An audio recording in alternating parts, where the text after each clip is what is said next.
রক্তের বিনিময়ে অর্জিত বাংলাদেশের স্বাধিকার আজকে আপনাদেরকে আবার প্রতিষ্ঠিত করেছে মানুষের কথা বলার জন্য, মানুষের ন্যায্য দাবিগুলো জনগণ সরকারের চোখে দিয়ে দেখিয়ে দেওয়ার জন্য আল্লাহ আপনাদেরকে তৌফিক দিয়েছে। গণতান্ত্রিক ফোরামের পক্ষ থেকে, ইউনিয়নের পক্ষ থেকে আবারও এই শীতের সকালে সকল সাংবাদিককে আমি আন্তরিক অভিনন্দন জানাচ্ছি।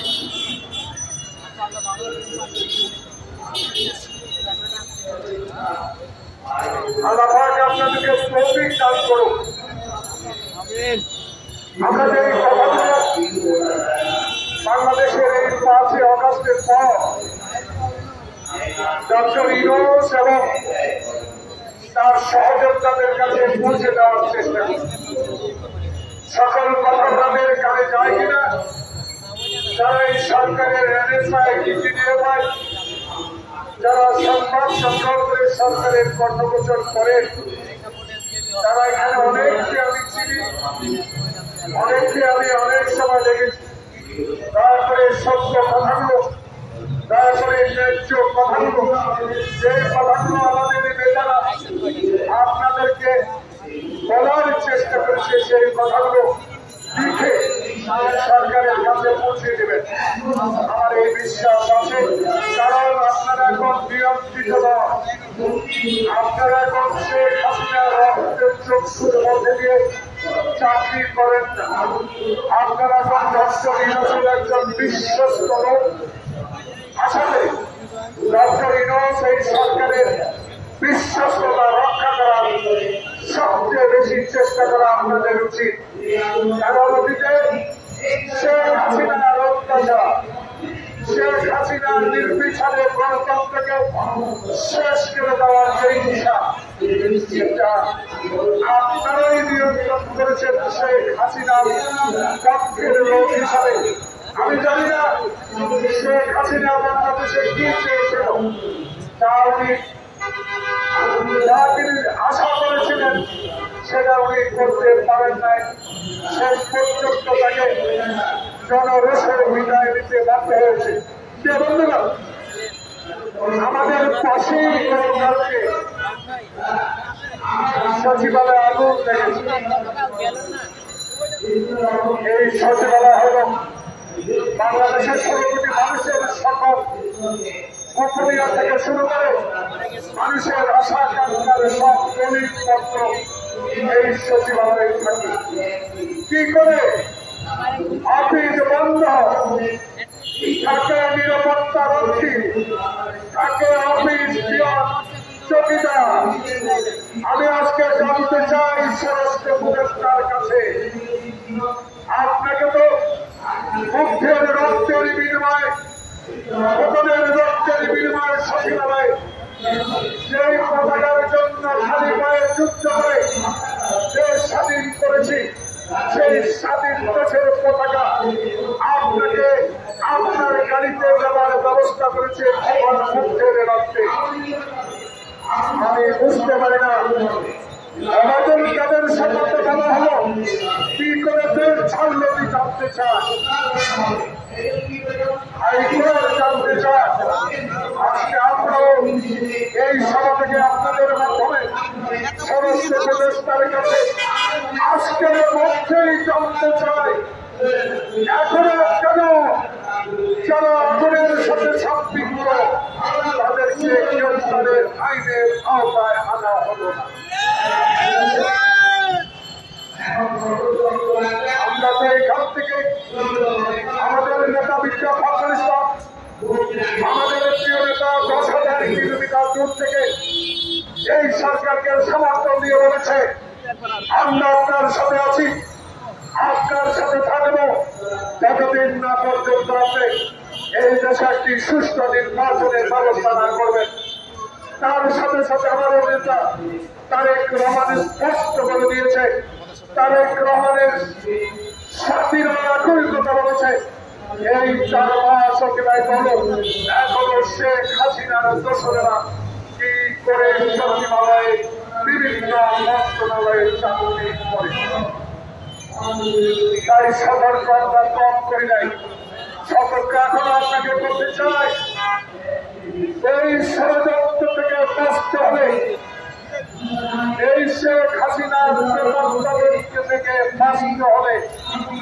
বাংলাদেশে যারা 16 বছর আমার মায়ের মুখ খালি করেছে, যারা আমাকে আয়না ধরে নিয়েছে, যারা আমার বেতন থেকে গলাটিকে হত্যা করেছে, তাদের সহচরেরা বারবার বলার পরে কেন সচিবালয়ের মতো গুরুত্বপূর্ণ জায়গা এখনো বহাল আছে। তাই আমাদের বক্তব্য স্পষ্ট ছিল, আমাদের নেতা তারেক রহমানের বক্তব্য স্পষ্ট ছিল। আমরা ক্ষমতায় দখলের জন্য রাজনীতি অতীত করি নাই। বাংলাদেশের মানুষ 1991 সালের শহীদ জিয়ার আদর্শের প্রতি গণতন্ত্রের প্রতীক হিসাবে 91 সালে সুস্থ ভোটের মাধ্যমে তখন জিয়াকে প্রধানমন্ত্রী করেছিল। আমাদের নেতা তারেক রহমানের বিশ্বাস আবারও ডক্টর ইউনূসের অধীনে এমন একটি নির্বাচন হবে, সেই নির্বাচনের মধ্য দিয়ে বাংলাদেশের মানুষ বৃহত্তর রাজনৈতিক দলকে ক্ষমতা বানাবে। সেই ভোট হবে দিনের বেলায়, রাতে নয়।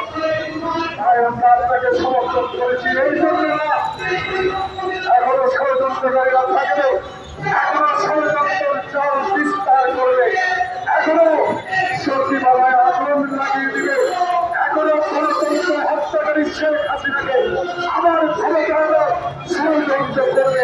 এটা কোনদিন আমরা মেনে নেব না। সরকারকে চোখে আন্দোলন দিয়ে দেখে দিতে চাই। শেখ মুজিব যেমন করেছিল আমাদের দানেশ্বর মানুষের রাজনীতি থেকে বছর, ডক্টর ইউনূস বাংলাদেশের সর্বশ্রেষ্ঠ আপনি উপহার দেওয়ার লোক, আপনি বিশ্বের কাছে একজন নন্দিত লোক, কিন্তু 4 বছর মানুষ আপনাকে বিশ্বাস করে, আপনার প্রতি আমাদের বিশ্বাস আছে। সেই বিশ্বাস আপনাকে আমাদের মধ্যে ছড়িয়ে দিতে হবে। আপনাকে স্পষ্টভাবে নির্বাচনের তারিখ ঘোষণা করে দিতে হবে। সেই নির্বাচনের পরে বাংলাদেশে যেই রাজনৈতিক দলের ক্ষমতা আছে, আমরা আশা করব সেই দলে বাংলাদেশের বৃহত্তম সংস্কারগুলো শেষ করবে, সংস্কারও চলবে, কিন্তু শেখ হাসিনার প্রকাশতাদেরকে আইনের আওতায় আনতে হবে। আমরা প্রথম কথার তো শেষ নাই। সামনে রোজা, গরিব মানুষকে রোজা রাখার ব্যবস্থা করতে হবে। পেঁয়াজের সিন্ডিকেট যেন আর না হয়, চালের সিন্ডিকেট যেন আর না হয়, জিনিসের দাম যাতায়াত করতে না পারে।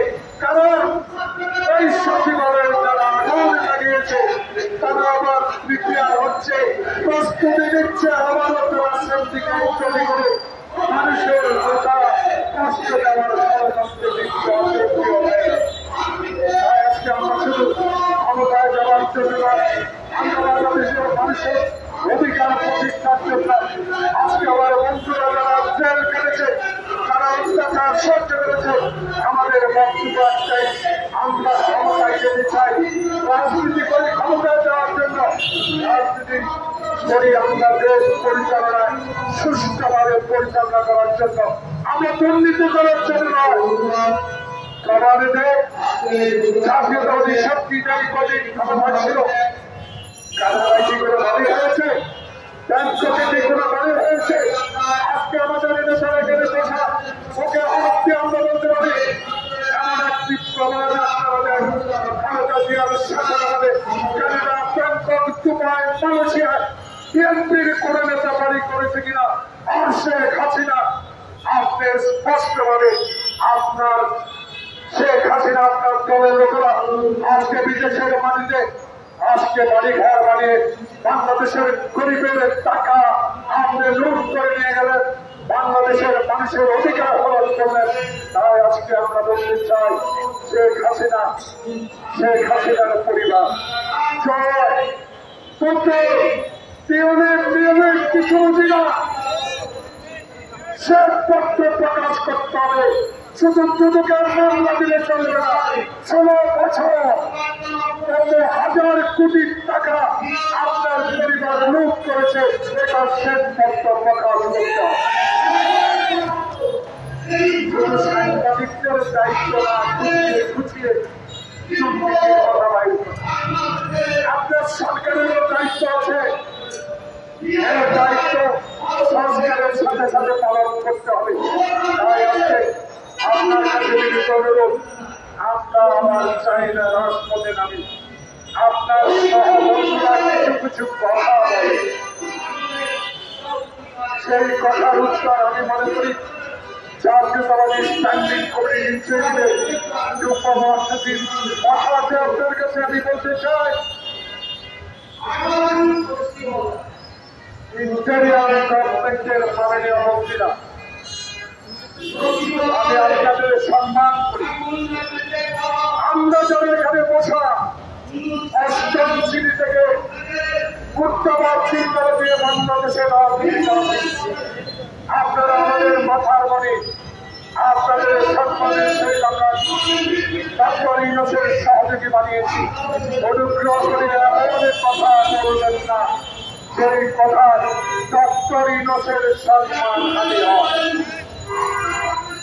এমন কথা বলুন যেই কথা দ্বারা বাংলাদেশে শেখ হাসিনার পরিবার লোকদেরকে আইনের আওতা আনা যাবে। এমন কথা বলুন ডক্টর ইউনূসকে 18 তলায় পায়ে হেঁটে 18 তলা উঠিয়েছেন, এই কথাগুলো বলেন। আর এই কথাগুলো বলেন দয়া করে আমরা ক্ষমতায় থাকতে আসি নাই, আমরা আসলাম একটা নির্বাচন দিয়ে বিদায় দিতে।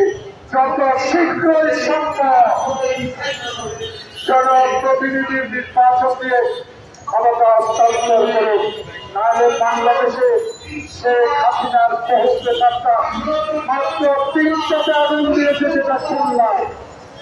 যদি এখনো সময় খাপন করেন এরা আবার শুনে শুরু করবে। এদেরকে মুখ বন্ধ করে আইনের আওতা নিয়ে আসেন। তাই আজকে এই গণতন্ত্র ফোরামের এই সভা থেকে আহ্বান জানাবো